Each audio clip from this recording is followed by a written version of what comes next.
अस्सलाम वालेकुम स्टूडेंट्स आज हम इंशाल्लाह बनाक स्पेस को डिस्कस करेंगे। ठीक है, तो सबसे पहले हमें conversion sequence in norm space में कन्वर्जन सीक्वेंस का पता होना चाहिए। ठीक है, पहले हम मीट्रिक स्पेस में कन्वर्जन सीक्वेंस को डिस्कस कर चुके हैं, तो अब हम नॉर्म स्पेस में कन्वर्जन सीक्वेंस को डिस्कस करेंगे इंशाल्लाह। तो ये कन्वर्जन सीक्वेंस काशी सीक्वेंस, ठीक है, और कंप्लीट स्पेस, ये सारी चीज़ें उसी तरह से ही हैं जिस तरह से मीट्रिक स्पेस में डिफाइन की गई हैं। तो इनको एक दफ़ा रिव्यू कर लेते हैं। Convergent sequence in norm space, a sequence x n in a norm space X is said to be convergent to X belong to capital X if for given epsilon positive there exists K belong to n mean natural number का set such that x n minus x norm less than epsilon for all n greater or equal K। अब बेटा वहाँ पे matrix में हम d into x n comma x use करते थे, जहाँ पे नॉर्म यूज़ कर रहे, सिर्फ ये डिफरेंस है, बाकी same as it is definition है। ठीक है, और इसको अप्लाई करने के तरीक़ेकार भी वैसे ही है जैसे मैट्रिक स्पेस में था। ओके, नेक्स्ट डेफिनेशन है Cauchy sequence in norm space, a sequence x n in a norm space x is said to be Cauchy if for given epsilon positive there exists a natural number k belong to n means set of natural numbers such that x m minus x n norm less than epsilon for all n greater or equal k। Next definition है बनाक space की। अच्छा, जहाँ पे Kashi sequence के बाहर जो complete norm space होती है ना, ठीक है, वो क्या होती है, यानी कि ऐसी नॉर्म स्पेस जिसमें हर काशी सीक्वेंस कन्वर्जेंट होता है। ठीक है, जैसे मैट्रिक्स में अपने बात की थी ना कि ऐसी मैट्रिक स्पेस जिसमें हर काशी से कन्वर्जन होता है वो कंप्लीट मैट्रिक स्पेस होती है। ऐसे ही जो कंप्लीट नॉर्म स्पेस है वो क्या होती है कि ऐसी नॉर्म स्पेस जिसमें हर काशी सीक्वेंस कन्वर्जन होता है वो क्या होती है, कंप्लीट नॉर्म स्पेस होती है। ठीक है बेटा, इसके बाद नेक्स्ट डेफिनेशन है बनाक स्पेस की। A complete norm space is called बनाक स्पेस। जो कंप्लीट नॉर्म स्पेस है उसको हम बोलते हैं बनाक स्पेस। इनके ऐसी नॉर्म स्पेसिस जो कि कंप्लीट भी हैं उनको क्या कहते हैं, बनाक स्पेसिस। इसको हम इस तरह से भी बात इनकी बनाक स्पेस की कर सकते हैं कि ऐसी नॉर्म स्पेसिस जिनमें हर काशी सीक्वेंस कन्वर्जेंट होता है उन स्पेसिस को हम बोलते हैं बनाक स्पेसिस। ठीक है, इसकी एग्जांपल है, show that the space Rn is a Banach space with norm defined by x norm is equal to summation r is equal to 1 to n x y mod square इसका square हो। क्योंकि हमने ये show करना है कि ये जो Rn स्पेस है ये बनाक स्पेस है अंडर दिस नॉर्म। ठीक है, solution, let x p be Cauchy be यानी काशी सीक्वेंस इन Rn। हमने जब भी बनाक स्पेस शो करना हो, इसका मतलब है बनाक स्पेस क्या है, कंप्लीट नॉर्म स्पेस। तो इसका मतलब है कि हमने इस नॉर्म स्पेस को कंप्लीट शो करना है। जब भी हमने किसी चीज़ को कंप्लीट शो करना हो, किसी स्पेस को कंप्लीट शो करना हो, तो हम क्या करेंगे कि उसमें से आर्बिट्रेरी काशी सीक्वेंस लेंगे और उस काशी सीक्वेंस को कन्वर्जन शो करवाएंगे। ठीक है, तो हम जहाँ पे वही काम करेंगे कि let x p be any Cauchy sequence in R. Arbitrary हमने काशी सीक्वेंस ले लिया और अब हम इसको कन्वर्जेंट शो करवा देंगे।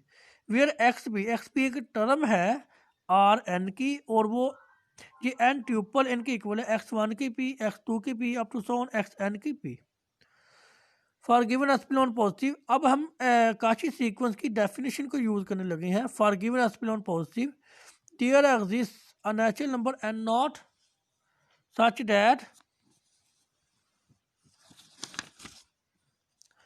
X p minus x q norm less than epsilon for all p q greater equal n not. इसको हमने वन का नाम दे दिया। अब ये जो नाम हमने एग्जाम्पल में हमारे पास गिवन है कि नॉर्म इसके इक्वल है, उसको अगर हम यूज़ करेंगे तो बेटा गौर करें, यहाँ पे एक्स था, ठीक है, और एक्स यहाँ पे क्या है, एक्स हमारे पास जहाँ पे ये एन ट्यूपल थे। ठीक है, अब और इसका नॉर्म हमारे पास इसके इक्वल था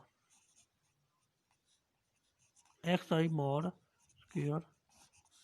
अगर एक्स को रिप्लेस करें x p minus x q, norm, इसमें रिप्लेस कर दें तो एक्स पी हमारे पास है x one p, x two p, x n p. इसी तरह से एक्स क्यू है हमारे पास x one q, x two q, x n q. अच्छा, अब जब हम नाम यूज़ करेंगे तो हमारे पास जब हम ये लिखेंगे कि x p minus x q, तो ये हमारे पास ये आ जाएगा x one p minus x one q. इसी तरह से x n p minus x n q. ठीक है, एक्स की जगह पे हमारे पास अब ये वैल्यू है। ठीक है, और इसके ट्यूपल इस तरह के हैं, तो जहाँ पे एक्स आई की जगह पे ये चीज़ें आ जाएंगी, क्योंकि हम एक्स को इसमें रिप्लेस करने जा रहे हैं, तो ये हमारे पास आ जाएगा summation i is equal to 1 to n। ठीक है, x i p minus x i q mod square और इसका स्क्वायर। ठीक है बेटा। अच्छा, अब इसकी जगह पे ये चीज़ पुट कर दी, ये लेसन एस्पिलॉन है, ये भी लेसन एस्पिलॉन हो जाएगा। अब ये इनका सम स्क्वायर रूट लेसन एस्पिलॉन है, इसका मतलब है कि हर ये जो चीज़ है ये लेसन इक्वल इसके होगा फॉर ऑल आई के लिए। इसका मतलब ये जो कि लेसन एस्पिलॉन है, इसका मतलब ये भी लेसन एस्पिलॉन आ जाएगा।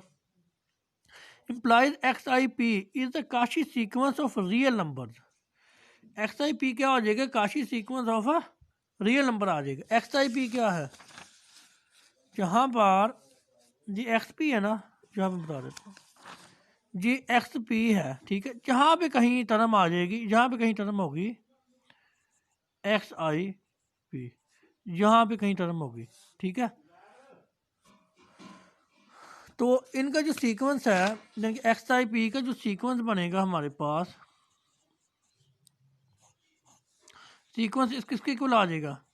XI1 XI2, ये हमारे पास सीक्वेंस आ जाएगा। ठीक है, अच्छा, since R is complete so XIP converge to XI। ठीक है, अच्छा, हमने इसको XI का नाम दे दिया से i greater equal 1 lesser equal n, और ये जो XI है ये R में बिलोंग करेगा। That is there exist n I belong to n such that. अब हम ये कंप्लीट ही कन्वर्जन थी उसकी डेफिनेशन को यूज करने लगे हैं। XI P minus XI mod less than epsilon over square root n for all n greater equal ni। अब यहाँ पर फॉर ऑल आई के लिए कंडीशन होल्ड कर रही है, तो I1 पुट करेंगे तो भी कंडीशन होल्ड करेगी, I2 पुट करेंगे तो भी कंडीशन होल्ड करेगी, इसी तरह से IN पुट करेंगे तो भी कंडीशन होल्ड करेगी। अब हमने लेट कर लिया एक्स हमारे पास इस एन ट्यूपल के इक्वल है, तो देन एक्स बिलोंग करेगा आर एन से, क्योंकि ये एलिमेंट किसका है? आर एन का है। अब हमने इन तमाम में से n one n two up to n n में से जो मैक्सिमम है उनको एन प्राइम का नाम दे दिया। ठीक है,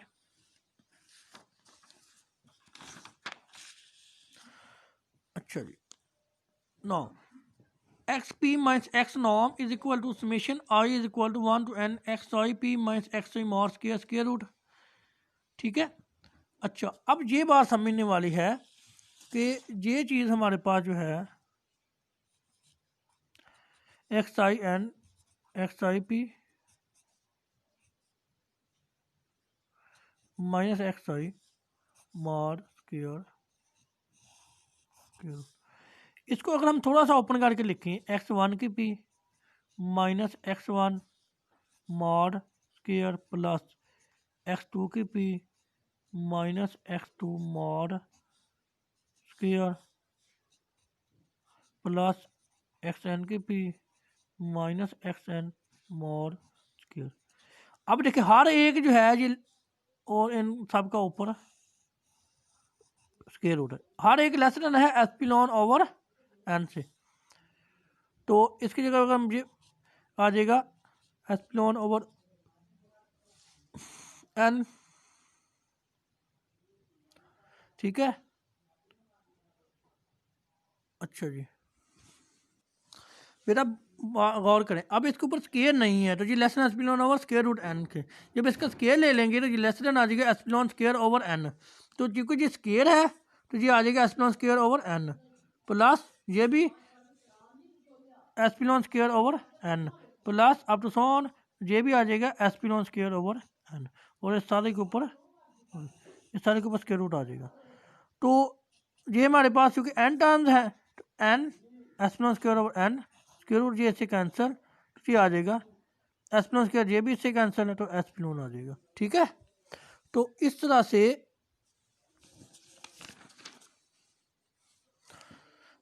से इससे ये वैल्यू बन गई और इससे ये चीज़ इसके इक्वल आ गई और ये इज इक्वल टू एप्सिलॉन आ गई। इसका मतलब this one is less than epsilon, इसका मतलब implies x p is converges in R n. ठीक है, hence R n is complete. Okay, अच्छा बेटा अब आप लोगों के लिए होमवर्क है, एक मैंने एग्जांपल पनाक स्पेस की आपको प्रूव करके दे दी है और कुछ एग्जांपल है जो आपने खुद प्रूव करनी है। और ये आप लोगों ने परेशान नहीं होना, ये उसी तरह से ही कंप्लीट शो करना है जैसे आपने मीट्रिक स्पेस में डिफरेंट स्पेसिस को कंप्लीट शो किया था। सिर्फ फ़र्क ये है कि वहाँ पे मीट्रिक की सेंस को यूज़ कर रहे थे, मीट्रिक के स्ट्रक्चर को यूज़ कर रहे थे, यहाँ पर हम नॉन स्पेस के स्ट्रक्चर को यूज़ करेंगे। ठीक है, बाकी सेम एज इट इज़ ही प्रूफ चलेगा, सिर्फ वहाँ पे मीट्रिक की जहाँ पे डेफिनेशन अप्लाई हो रही होगी यहाँ पे नॉर्म की डेफिनेशन अप्लाई हो जाएगी, जस्ट और कोई फ़र्क नहीं है। तो एक मैंने आपको एज ए पैटर्न प्रूव कर दी है जी, बाकी आप लोगों ने खुद करनी है। तो मैं लिख रहा हूँ यहाँ पे सी एन, और इनके ऊपर मैं मीट्रिक भी नॉर्म भी आपको डिफाइन कर चुका हूँ, C n l p l infinity C a भी क्लोज इंटरवल, इनको आपने शो करना है कि जी आपके पास क्या है, कंप्लीट है, कंप्लीट नॉर्म स्पेसिस है। तो कंप्लीट नॉर्म हो गई तो इसका मतलब बनाक हो गई। उसके बाद आपने कम से कम 2 एग्जाम्पल ऐसी बतानी है जो कि बनाक स्पेसिस नहीं है। ठीक है, अच्छा इसके बाद एक लेमा है जिसका नाम है ट्रांसलेशन इनवेरिएंस। ये लेमा बहुत इंपॉर्टेंट है। अब ये लेमा क्यों इंपॉर्टेंट है इसकी रीज़न आपको बताता हूँ। अब हमने ये बात तो पढ़ी है, ये बात हमने पढ़ी है प्रीवियस लेक्चर में, हमने ये बात की थी कि अगर एक स्पेस नॉर्म स्पेस है, ठीक है, नॉर्म स्पेस है तो वो लाजमी मीट्रिक स्पेस हो जाएगी, इनके हर नॉर्म स्पेस क्या होगी, मीट्रिक स्पेस होगी। ये बात हम पढ़ चुके हैं। ठीक है, और फिर हमने वहाँ पे ये बात भी देखी थी कि जब हम मीट्रिक स्पेस से नॉर्म इंड्यूस कर रहे थे, यानी कि जो नॉर्म स्पेस है जब हम उसको मीट्रिक स्पेस प्रूव कर रहे थे तो हम ये नॉर्म इंड्यूस कर रहे थे। ठीक है, अच्छा यानी कि इस नॉर्म से हम मीट्रिक बना रहे थे। अच्छा अब मैं ये जो ट्रांसलेशन इनवेरिएंस लेमा है ये हमें ये इन्फॉर्मेशन देता है कि फ़र्ज करें हमारे पास एक मीट्रिक स्पेस मौजूद है, यानी कि डी ऑफ एक्स वाई हमारे पास एक मौजूद है, हमें डिफरेंट तरह से भी हो सकता है। ठीक है, अच्छा ये हमारे पास मौजूद है तो हम क्या ये बात कह सकते हैं कि ये जो डी ऑफ एक्स वाई है ये किसी न किसी नॉर्म से आया है, कह सकते ये नहीं कह सकते। ठीक है, तो इसका जो आंसर है वो हमें ये लेमा देगा, ये लेमा इस वजह से देगा कि ये लेमा की स्टेटमेंट ये है क्या metric D induced by a norm on a norm space x satisfies these two conditions. अगर मीट्रिक नॉर्म्स पे आई होगी तो वो ये 2 कंडीशंस लाजमी सेटिस्फाई करेगी। अगर इनमें से कम एक कंडीशन ये मीट्रिक सेटिस्फाई नहीं करती, इसका मतलब ये होगा कि वो फिर मीट्रिक स्पेस जो है वो नॉर्म से नहीं आई, मीन कि वो फिर मीट्रिक होगी। ठीक है, वो नॉर्म स्पेस नहीं होगी। यही बात है, मैं जहाँ पे दोबारा रिपीट करता हूँ कि डी ऑफ एक्स वाई हमारे पास जो कुछ भी हो, ठीक है, अगर ये जो डी ऑफ एक्स वाई हमारे पास यहाँ पे डिफाइन है ये लेमा की 2 कंडीशन सेटिस्फाई करे, ठीक है, फिर ये श्योर बात है कि ये जो डी ऑफ एक्स वाई है ये नॉर्म्स में इंड्यूस हुआ है। ठीक है, ओके, और अगर ये डी ऑफ एक्स वाई इन दोनों में से कम एक कंडीशन को सेटिस्फाई ना करे तो फिर ये श्योर बात है कि ये जो डी ऑफ एक्स वाई है ये नॉर्म से इंड्यूस नहीं हुआ। ठीक है, मीन कि जिस स्पेस के ऊपर हम ये मीट्रिक डिफाइन कर रहे हैं, ठीक है, चलिए इसको मैं और सिंपल अंदाज में बताता हूँ। फॉर एग्जांपल आपके पास एक्स एक सेट है, ठीक है, चलिए एक्स एक लीनियर स्पेस है, क्या है, एक लीनियर स्पेस है। ओके, और हमने इसके ऊपर डी ऑफ एक्स वाई एक डिफाइन कर दिया। ओके हो गया जी, कुछ भी आर्बिट्रेरी हमने डिफाइन कर दिया जहाँ पे। ओके, अब अगर डी ऑफ एक्स वाई इन दो कंडीशन को, ये जो लेमा की दो कंडीशन है, ये वाली कंडीशन ए और बी, अगर डी ऑफ एक्स वाई इन दो कंडीशन को सेटिस्फाई करेगा, ठीक है, तो फिर हम अगर दो कंडीशन को सेटिस्फाई करेगा तो फिर हमें कोई गारंटी नहीं है कि डी ऑफ एक्स वाई जो है वो नॉर्म स्पेस से आया है। मीन कि फिर वो नॉर्म से आ भी सकता है, नहीं भी आ सकता। ठीक है, मीन कि जी एक्स स्पेस जो है फिर ये नॉर्म स्पेस हो भी सकती है, नहीं भी हो सकती। मैं दोबारा रिपीट करता हूँ, अगर एक्स आपके पास लीनियर स्पेस है, d of x Y something आपने डिफाइन किया है, ठीक है, और एक्स अंडर दिस डी एक मीट्रिक स्पेस बन गई है। ठीक है, अगर डी ऑफ एक्स वाई इस लेमा की दोनों कंडीशन को सेटिस्फाई करता है तो फिर एक्स जो है ये नॉन स्पेस हो भी सकती है, नहीं भी हो सकती। ओके हो गया जी, ठीक है, मीन कि ये जो डी है ये नॉर्म से इंड्यूस हो भी सकता, नहीं भी हो सकता। लेकिन अगर लेमा की दोनों कंडीशन में से कम एक कंडीशन जो है वो सेटिस्फाई ना हो, फिर ये ग्रंटेड बात है कि ये जो डी ऑफ एक्स वाई है ये नॉर्म से इंड्यूस नहीं हुआ। मीन फिर ये एक्स ये जो है ये नॉर्म स्पेस नहीं होगी। ठीक है, तो आइए अब हम इस लेमा को प्रूव करते हैं। प्रूव इसका इंतहाई आसान है।